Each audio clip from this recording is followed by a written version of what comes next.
नमस्कार, मैं दयाशंकर मिश्र। लोकतंत्र, संविधान और नागरिक चेतना के आज एक नए एपिसोड में आपका स्वागत है।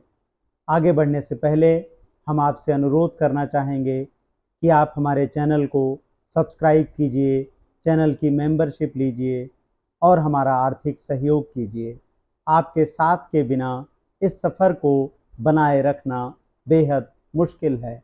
आप जानते ही हैं कि गोदी मीडिया के इस दौर में सरकार खबरों को किस तरह से रोकने और टोकने का काम करती है। आप तक सही नज़रिया, सही विश्लेषण पहुंचाने के लिए ज़रूरी है कि आप हमारे सहयात्री बने।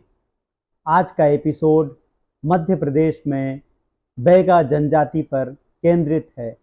मध्य प्रदेश, जहां बीजेपी की सरकार लंबे समय से है और अनेक सम्मेलन आदिवासी हितों के नाम पर किए जाते हैं। इनमें से अधिकांश सम्मेलनों में मध्य प्रदेश के बड़े नेता तो छोड़िए, प्रधानमंत्री नरेंद्र मोदी खुद शामिल होते हैं और आदिवासियों की भलाई की बड़ी बड़ी बातें की जाती हैं। लेकिन हकीकत कुछ और है। आप जानते होंगे, बैगा जनजाति दुनिया की सबसे प्राचीनतम और संरक्षित जनजातियों में से एक है। इसे भारत सरकार ने इनको विशेष पिछड़ी जनजाति के रूप में सूचीबद्ध किया है। बैगाओं को विशेष कानूनी संरक्षण प्राप्त हैं। मध्य प्रदेश के मंडला, बालाघाट, डिंडोरी, शहडोल, अनूपपुर, उमरिया में इनकी बड़ी आबादी है, खास तौर पर मंडला और डिंडोरी में।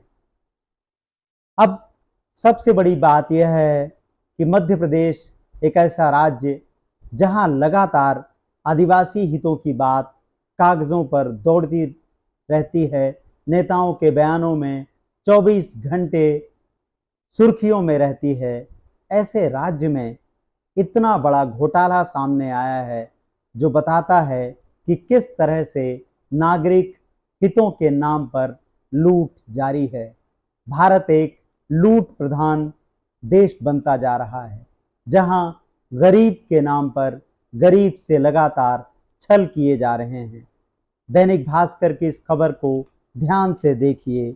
यह खबर बताती है कि किस तरह बैगा आदिवासियों के नाम पर, उनके लिए योजनाओं के नाम पर, उनके विकास के नाम पर कितना बड़ा छल किया जा रहा है और बैगा आदिवासियों के हित छीनने के लिए दूसरे आदिवासी बैगाओं को ही मोहरा बनाया जा रहा है।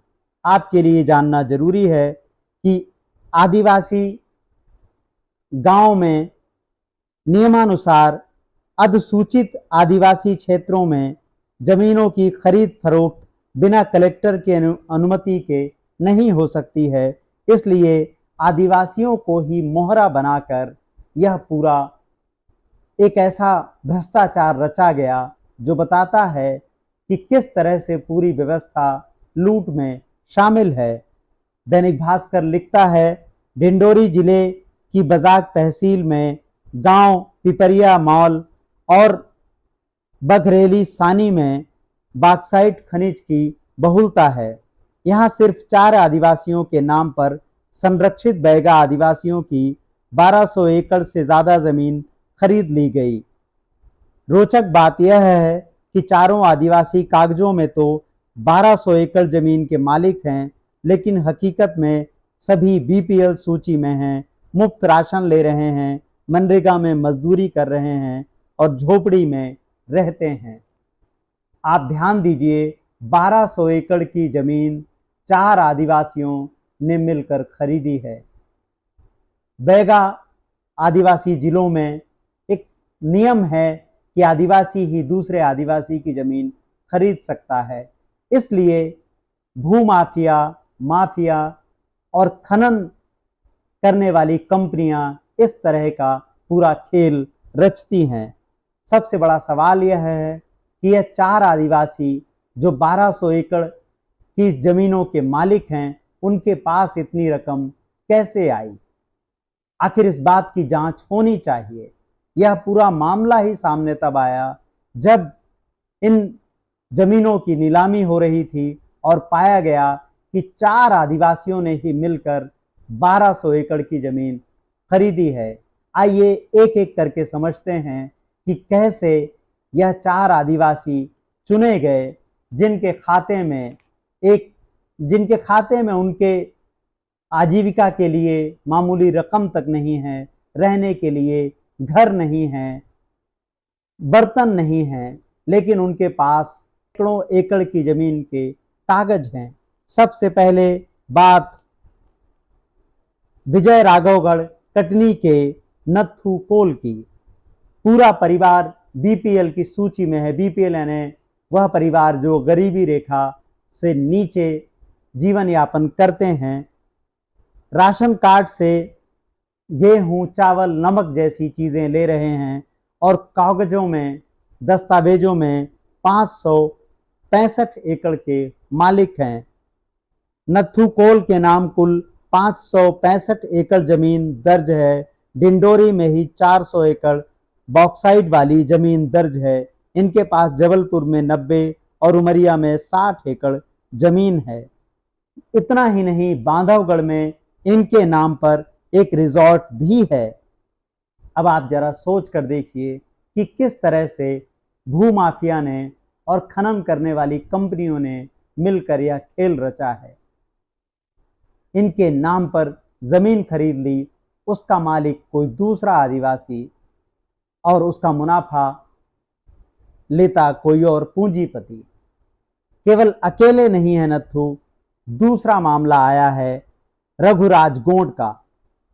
रघुराज गोंड कटनी के ही हैं और कागज पर 440 एकड़ जमीन के मालिक हैं। असल में इनके पास केवल 2 एकड़ की पैतृक जमीन है, लेकिन इनके पास फिर 400 एकड़ की जमीन के कागज कहां से आए? इनके पास भी कटनी और उमरिया यानी दूसरे जिलों में भी 40 एकड़ से ज्यादा की जमीन है।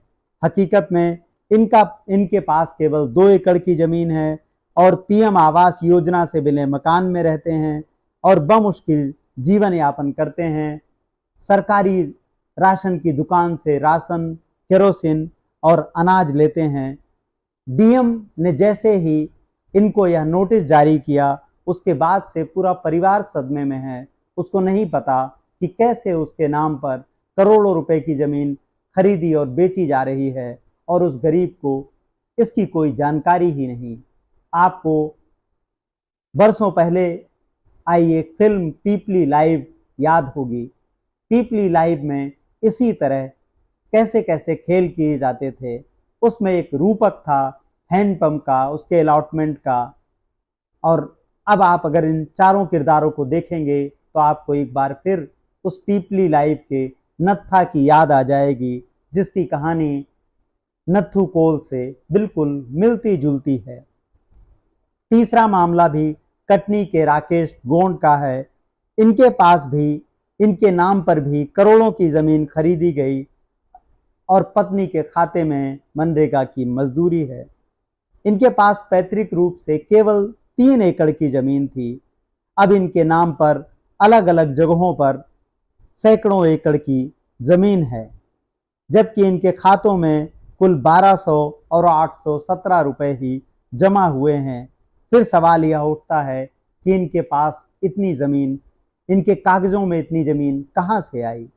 प्रहलाद कोल, यह भी कटनी के हैं। कागजों में 200 से ज्यादा एकड़ की जमीन है। मूलतः गोंड हैं पर रजिस्ट्री में, माफ कीजिएगा, मूलतः कोल हैं पर रजिस्ट्री में गोंड हो गए। इनके परिवार के 3 सदस्य बीपीएल सूची में हैं। इन्हें 9 किलो चावल और नमक सरकारी राशन की दुकानों से मिलता है। इनको भी यह जानकारी नहीं है कि कैसे इनके पास इतनी जमीन आई, वो कागज कहां से आए, वो कागज कैसे बने, यह चारों लोग नहीं समझ पा रहे हैं। इन सब के बीच आपने विजय शाह का नाम सुना होगा।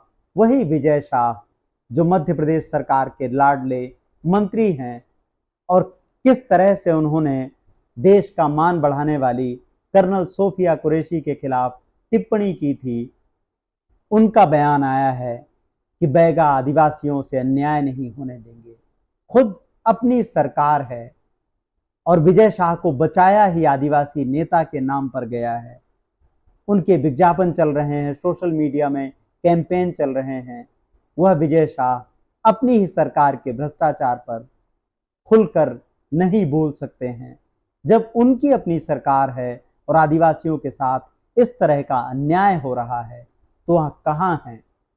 नेताओं को नफरतों से थोड़ा वक्त निकालकर अपने समाज को देना चाहिए।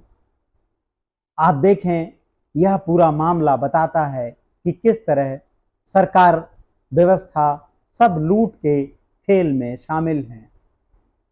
हम बीजेपी के राज्यों में यह खास तौर पर देखते हैं कि इस्तीफे नहीं होते हैं। विजय शाह का इस्तीफा नहीं हुआ। इससे पहले जिस जिस नेता ने विवादास्पद बयान दिए, कभी किसी का इस्तीफा नहीं होता है। भ्रष्टाचार के मामले आए गए, इस्तीफा नहीं हुआ। मणिपुर में क्या कुछ हुआ, कितनी हिंसा हुई, नागरिक मारे गए, इस्तीफा नहीं हुआ। मणिपुर, हरियाणा से लेकर गुजरात और तमाम राज्यों में जहां बीजेपी की डबल इंजन सरकारें हैं, कहीं भी इस्तीफे नहीं होते। ऐसे में हम क्या उम्मीद करें कि बैगा आदिवासियों के नाम पर भू और खनन माफिया जिस तरह का खेल रच रहे हैं, उसमें क्या कार्रवाई होगी, यह तो आने वाला वक्त ही बताएगा। लेकिन नागरिकों को अपने अधिकारों के लिए सजग रहने की ज़रूरत है। आदिवासियों के नाम पर इतनी योजनाएं बनाई जाती हैं, इतने कानून बनाए जाते हैं, लेकिन उनका किस तरह से दुरुपयोग किया जा रहा है, यह सब आपके सामने है। आज के वीडियो में बस इतना ही। लोकतंत्र, संविधान और नागरिक चेतना के सवालों पर हमारा साथ दीजिए, हमारे चैनल को ज्वाइन कीजिए, आर्थिक रूप से हमें सहयोग कीजिए। आपके साथ के बिना यह सफ़र चल पाना बेहद मुश्किल है। नमस्कार, धन्यवाद।